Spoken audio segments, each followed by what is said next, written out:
જય શ્રી કૃષ્ણ, રાધે રાધે। શ્રી યશોદા ઉત્સંગ લાલિત, ગોપીઓના પ્યારા, શ્રી સ્વામિનીજીના લાડીલા એવં વૈષ્ણવના વાલા શ્રી ઠાકોરજીના ચરણોમાં કોટી કોટી દંડવત પ્રણામ। હવે વાલા દેશ વિદેશમાં વસતા મારા વાલા વૈષ્ણવજનો સર્વેને મારા જય શ્રી કૃષ્ણ। હવે વાલા વૈષ્ણવ, આજે આપણે શ્રીમદ ભાગવત રહસ્ય સ્કંદ 10મો અને પેજ 327 અને 328 એ વિશે આપણે પુષ્ટિ પ્રસંગ કરીશું। શ્રી કૃષ્ણ શરણમમ, શ્રી ભાગવત ભગવાન કી જય। હવે માતા પિતા શ્રેષ્ઠ છે, જેની સેવા કરવાથી ભગવાન મળ્યા। આ પ્રસંગ આપણે થોડો વિસ્તારથી જોઈએ કે ભગવાન અંતર્ધ્યાન થાય એટલે શું? ભગવાન તો સર્વવ્યાપક સર્વત્ર છે, તે અંતર્ધ્યાન કઈ રીતે થઈ શકે? નહીં જ। અંતર્ધ્યાન થયા એનો અર્થ એટલો જ છે કે અભિમાન રૂપી પડદો છે આંખ ઉપર આવ્યો, એટલે ભગવાન દેખાતા નથી। એટલે જ્યારે ગોપીઓને અભિમાન આવ્યું કે અમે સરસ્વત છીએ અને અમારી સાથે ભગવાન રાસ રમશે, આવું અભિમાન એટલે આંખ ઉપર એવું પડડ આવ્યું એટલે ઈશ્વર દેખાતા બંધ થયા। ગોપીને એટલે જીવને અભિમાન થયું, તેથી સખ્યોને શ્રી કૃષ્ણ દેખાતા જ નથી। રજસ એવો ભાવ બતાવે છે કે ભગવાને તે સમયે પીતાંબરથી લાજ કાઢી હતી। ગોપીઓ મને કહે છે કે આ તો અમારામાંની એક જ છે, પરમાત્મા તો સર્વવ્યાપક છે। ગોપીઓ શ્રી કૃષ્ણને બહાર શોધે છે, પણ મંડળમાં શોધતી જ નથી। ભગવાનને હૃદયમાં શોધવાના છે, એ તો સર્વવ્યાપક છે। હવે જ્યારે કૃષ્ણ અદ્રશ્ય થાય છે એટલે આંખમાં પડદો આવી જાય છે, કૃષ્ણ દેખાતા નથી। ત્યારે એક જાણીતું વાલા વૈષ્ણવ ધોળ પણ છે કે ગોપી વનમાં પૂછે છે ચાડો ચાડને રે, ચાડો ચાડને રે કાટડી વાળને રે। ગોપી વનમાં પૂછે છે ચાડો ચાડને રે, મોર રે મોર તે ક્યાંય મોહનને દીઠા છો, તારા પીછાનો વાલો મુગટ ધરે છે। ગોપી વનમાં પૂછે છે ચાડો ચાડને રે, ગરુડ રે ગરુડ તે ક્યાંય ગોવિંદને દીઠા છો, તારા ઉપર પ્રભુ સવારી કરે છે। ગોપી વનમાં પૂછે છે ચાડો ચાડને રે, કોયલ રે કોયલ તે ક્યાંય કૃષ્ણને દીઠા છો, તારી બોલીનું પ્રભુ ધ્યાન ધરે છે। ગોપી વનમાં પૂછે છે ચાડો ચાડને રે, ચાડો ચાડને રે કટડી વાળને રે। ગોપી વનમાં પૂછે છે ચાડો ચાડને રે। આમ સર્વ ગોપીઓ હતી બેબાકડી બની ગયું, કૃષ્ણ દેખાતા નથી। ઈધર ઉધર ઝાડ લતા પાનને બધાને પૂછી વળે છે કે તમે મારા કૃષ્ણને મોહનને દીઠા? તો કહેવામાં આવે છે કે કૃષ્ણ તો એના હૃદયમાં જ બિરાજતા હતા, છતાં પણ એ તો બહાર શોધતી હતી, પરંતુ આવા અજ્ઞાનને લીધે જીવને સૂઝતું જ નથી। હવે 10 પંડિતો વિદ્યાભ્યાસ કરવા ગયેલા। હવે જો વાલા વિષ્ણુ એક આ ઉદાહરણ આપણે જોઈએ કે 10 પંડિતો કાશી વિદ્યાભ્યાસ કરવા ગયેલા। રસ્તામાં એક નદી આવી। હવે નદી ઓળંગીને બધા બીજે પાર આવ્યા। પાછા ફરતા તેઓને લાગ્યું કે આપણામાંનો કોઈ રહી તો નથી ગયો ને, એટલે તે માટે તેઓએ ગણતરી શરૂ કરી। એક પછી એક પંડિત સંખ્યા ગણે, પણ પોતાને તેમાં ગણે જ નહીં, એટલે સંખ્યા કેટલી થાય? 9 જ થાય વાલા વૈષ્ણવ, આપણી ગણતરી ન કરીએ એટલે। તો ગણનારો તો પોતાને જાતને ગણતો જ નથી, એટલે 10ની સંખ્યા ક્યારેય પૂરી થતી નથી। સૌ ગણતરી કરી તો બધાને 9 જ થયા। એ પોતાનામાંનો એક ભાઈ તણાઈ ગયો છે, ઓછો થયો એમ માની પંડિતો તો રડવા લાગ્યા। હવે એક મહાત્મા ત્યાંથી તે સમયે પસાર થયા। પંડિતોને રડવાનું કારણ પૂછ્યું અને પંડિતોએ પોતાની મૂંઝવણ રજૂ કરી કે અમે 10 જણા હતા, નદી પાર કરતા હતા, પરંતુ અમે ગણીએ છીએ તો 9 જ છે। તો મહાત્માએ 10ની સંખ્યા પૂરી કરી બતાવી। મહાત્મા કહે તમે મારી સામે ઊભા રહી જાઓ, હું ગણતરી કરું છું। તો મહાત્માએ 10 ગણતરી પૂરી કરી। આવું જ અજ્ઞાન વાલા વિષ્ણુ આપણું છે કે આપણે આપણી જાતને સંભાળતા જ નથી। એટલે જેમાં પંડિતે પોતાને ન ગણતરીમાં લીધા, તેવી રીતના આપણે આપણી જાતને ગણતરીમાં લેતા નથી, એટલે આપણે હંમેશા ભગવાનને બહાર જ અંતર્ધ્યાન થઈ ગયા છે એ સ્વરૂપે જ જોઈએ છીએ। આવા અજ્ઞાનને લીધે જીવ પોતાને ગણતો નથી। જ્ઞાનીએ પૂરા 10 ગણી બતાવ્યા। જો સંખ્યા પૂરી 10 તો હતી જ, પણ અજ્ઞાનને લીધે 10 જણા ગણાતા જ નહોતા। એટલે આવું અજ્ઞાનને લીધે જે દેખાતું નથી તે જ્ઞાનથી દેખાય છે। હવે આ પ્રસંગ સૂચવે છે કે પરમાત્માનો સાક્ષાત્કાર થયા પછી સાવધ રહેજો। મનુષ્ય સાધન કરે અને ભજન કરે એટલે તેને સાક્ષાત્કારનો અનુભવ થાય છે। ઘણીવાર જ્ઞાનીઓ પણ સાક્ષાત્કાર પછી ભાન ભૂલ્યા છે, કારણ સિદ્ધિઓ મળે એટલે પ્રતિષ્ઠા વધે અને મનુષ્યનું સાધન છોડે છે. અને સાધન છોડે તો માનવી ઈશ્વરથી વિમુખ થઈ જાય છે અને તેનામાં અહંકાર આવી જાય છે. હવે પરમાત્માની અનુભૂતિ થયા પછી માનવી સાધન છોડે તો તે પડે.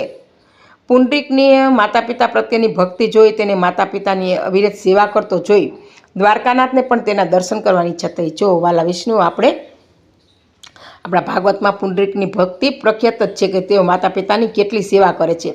તો ખુદ દ્વારકાના દ્વારકાધીશને પણ આ દર્શન કરવાની ઈચ્છા થઈ. તો માતા પિતા કુષ્ઠરોગથી પીડાતા હતા. પુંડરીક તો પણ તેઓની સેવા કરતા હતા. વૃદ્ધાવસ્થાને કારણે તેઓના સ્વભાવ ચીડિયેલ થઈ ગયેલા અને પુંડરીક સેવા તો કરે પણ માતા પિતા તેનું અપમાન કરે છતાં પણ પુંડરીક નમ્રતાથી સેવા કરે, સેવા છોડતો જ નથી. પુંડરીકની તપશ્ચર્યા એટલી વધી કે દ્વારકાનાથને તેના દર્શન કરવાની ઈચ્છા થઈ. ભગવાન પુંડરીકની ઝૂંપડીના દ્વાર પાસે આવ્યા. ભગવાન પુંડરીકે, હું સાક્ષાત ભગવાન તને પ્રત્યક્ષ દર્શન આપવા આવ્યો છું. તું તારી માતા પિતાની સેવાથી હું પ્રસન્ન થયો છું. ત્યારે પુંડરીક કહે છે, હું મારા માતા પિતાની સેવામાં હાલમાં રોકાયેલો છું. ઝૂંપડીમાં તો જગ્યા નથી, આપ બહાર ઊભા રહો, હું મારા માતા પિતાની સેવા કર્યા પછી જ બહાર મળવા આવીશ. જો વાલા વૈષ્ણવ, ભગવાનને પણ કહે છે માતા પિતાની સેવા છોડીશ નહીં. હવે પુંડરીકે વિચાર કર્યો કે મને ભગવાન મળ્યા તે માતા પિતાની સેવાથી જ મળ્યા, એટલે શ્રેષ્ઠ કોણ, માતા પિતા કે ભગવાન? માતા પિતા શ્રેષ્ઠ છે, તેની સેવાથી ભગવાન મળ્યા. એટલે કહેવામાં આવે છે ને કે ગુરુ બળા કે ગોવિંદ બળો, કે ગુરુની કૃપાથી ગોવિંદ મળે છે તો ગુરુ બળા, એવી રીતના કહે છે માતા પિતા શ્રેષ્ઠ છે કે તેની સેવાથી મને ભગવાન મળ્યા. આમ પુંડરીક ભગવાનને કહે છે. પુંડરીકે વિચાર્યું કે સાધન તો હાથમાં છે, તે સાધ્ય ક્યાં જવાનું છે? સુખ સંપત્તિ મળે તો પણ ભગવાનનું ભજન છોડશો નહીં. ભક્ત ભગવાનને કહી શકે છે. ભગવાનને ઊભા રહેવા પુંડરીક એક ઈંટ મૂકે છે. ઈંટ ફેંકીને કહે છે કે બહાર. ભગવાન આ ઈંટ પર ઊભા રહ્યા અને પુંડરીકને આવતા વાર લાગતા ભગવાન થાક્યા અને કેડ પર હાથ રાખ્યો છે. તે સૂચવે છે કે કેડકૂર જળમાં કોઈ ડૂબે નહીં, જો મારા શરણનો આશ્રય કરે તો. એટલે તેને માટે સંસાર છે આટલો જ ઊંડો છે, કેડ સમાણો ઊંડો છે. બાકી તો ઘણા સંસાર સાગરમાં ડૂબી પણ ગયા છે, તેઓને પતો પણ નથી.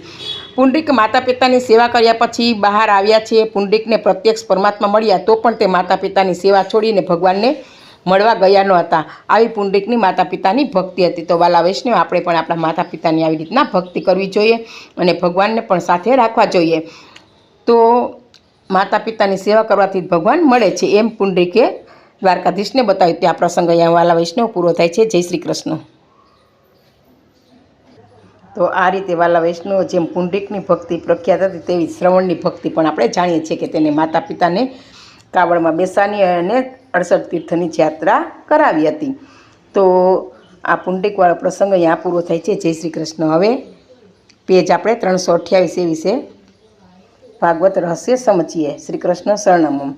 દરેક દેવોએ પશુને પોતાના વાહન કેમ બનાવ્યા છે એ વિશે વાલા વૈષ્ણવ આપણે જોઈએ કે મનુષ્યને પશુ પક્ષીમાં પણ ઈશ્વર ભાવના થાય. સાધન છૂટશે ને તો ભગવાન તો અંતર્ધ્યાન થશે અને અદૃશ્ય થશે. પુંડરીકની જેમ સાધ્ય મળે તો પણ સાધન છોડશો નહીં. એટલે સાધ્ય એટલે ભગવાન મળ્યા તો પણ તેની ભક્તિ છોડીને અને ભગવાનને પણ કહ્યું ઈંટ પર બેસો, હું માતા પિતાની સેવા કરું છું. તો સાધન ક્યારેય છોડવું જ નહીં વાલા વૈષ્ણવો. રાસમાં ગોપીઓને અભિમાન થયું, તેથી તો ભગવાન અદૃશ્ય થઈ ગયા. અભિમાન જાગે ને ત્યારે જ સાધનમાં ઉપેક્ષા જાગે છે. ગોપીઓએ માન્યું કે કૃષ્ણ તો ઉપરથી ના પાડતા હતા, બાકી અમારા સૌંદર્યમાં તેઓ આસક્ત છે, એટલે થોડું એવું પણ અભિમાનીને થઈ ગયું હતું. એટલે ભગવાને આવી લીલા કરી. ભગવાન અંતર્ધ્યાન થયા એટલે કે ત્યાં જતા પણ ગોપીઓને દેખાતા નહોતા. અંતર્ધ્યાન થયા એટલે શ્રી કૃષ્ણે ગોપીના હૃદયમાં પ્રવેશ કર્યો. ગોપી હૃદયને શોધવાને બદલે કૃષ્ણને બહાર શોધવા લાગી છે. એટલે કૃષ્ણ ન દેખાયા, જવું અને આવવું એ ક્રિયા ઈશ્વરની થઈ શકતી જ નથી, કારણ કે તે તો સર્વવ્યાપક છે. ઈશ્વર તમારી પાસે છે પણ વાસના તેના સ્વરૂપને ઢાંકી દે છે. એટલે કૃષ્ણ ક્યારે, ઈશ્વર તો સર્વના હૃદયમાં બિરાજમાન છે, છતાં તે કેમ દેખાતો જ નથી. એટલે વાસનાના પોળા હોય છે ત્યાં સુધી ઈશ્વર દેખાતા નથી. જીવ ભગવાન સન્મુખ ન આવે ત્યાં સુધી ભગવાન તેને સુધ જ લેતા નથી. ભગવાન કહે છે કે હું તો જીવને અપનાવવા તૈયાર છું, પણ તે મારી સન્મુખ આવે ત્યારે હું તેને અપનાવું ને. ગોપીઓ શ્રી કૃષ્ણને બહાર શોધે છે, મંડળમાં શોધતી જ નથી. જીવ પણ આનંદ બહાર શોધે છે, અંદર નહીં. એટલે બધું પરમાત્મા પણ હૃદયમાં છે અને આનંદ પણ વાલા વિષ્ણુ અંદર જ છે, પરંતુ એને શોધવાની દ્રષ્ટિ બધાની જુદી જુદી છે. એટલે આ રીતના કરે છે. સ્ત્રીથી, કપડાથી અને ધનથી આનંદ મળે છે તો તેના વિયોગથી તમને દુઃખ થશે. એટલે જે વસ્તુ તમને આનંદ આપે એ ન હોય એટલે તેનો વિયોગ થાય તો દુઃખ થાય. તમારો આનંદ કોઈને આધીન ન હોવો જોઈએ. એટલે આ સારા કપડાં હોય તો જ હું આનંદમાં રહી શકું, વધારે ધન હોય તો આનંદ, સારી સ્ત્રી હોય તો આનંદમાં રહી શકું, એવું કોઈ પણને નિમિત્ત બનાવો નહીં. એટલે કોઈ પણ વસ્તુને આધીન ન રહેશો. જો આવું આધીન રહેશે તો દુઃખ આપશે જ. અંતર્મુખ દ્રષ્ટિ કરો કે પરમાત્માના હૃદયમાં નિહાળો કે મારી અંદર તો પરમાત્મા બેઠો છે, તે જ આનંદ પરમાનંદ આપનારો છે, તો હું બહાર શું કામે આનંદ શોધું છું. ફક્ત એક જ ભગવાન જ બાકી આ જગત તે દુઃખરૂપ છે. એટલે આ ભગવાન એક જ આનંદ સ્વરૂપ છે, બાકી તો આ જગત આખું દુઃખરૂપ જ છે. ગીતામાં આ સંસારને અનિત્યમ અસુખમ કહ્યો છે. એટલે કે આનંદરૂપ છે તો વિયોગમાં ધ્યાનમાં તન્મયતા છે. તન્મયતા થયા પછી એક જ સ્વરૂપ દેખાય છે. વિયોગ એટલે વિશિષ્ટ યોગ. બહિરંગમાં વિયોગ, અંતરંગમાં સંયોગ.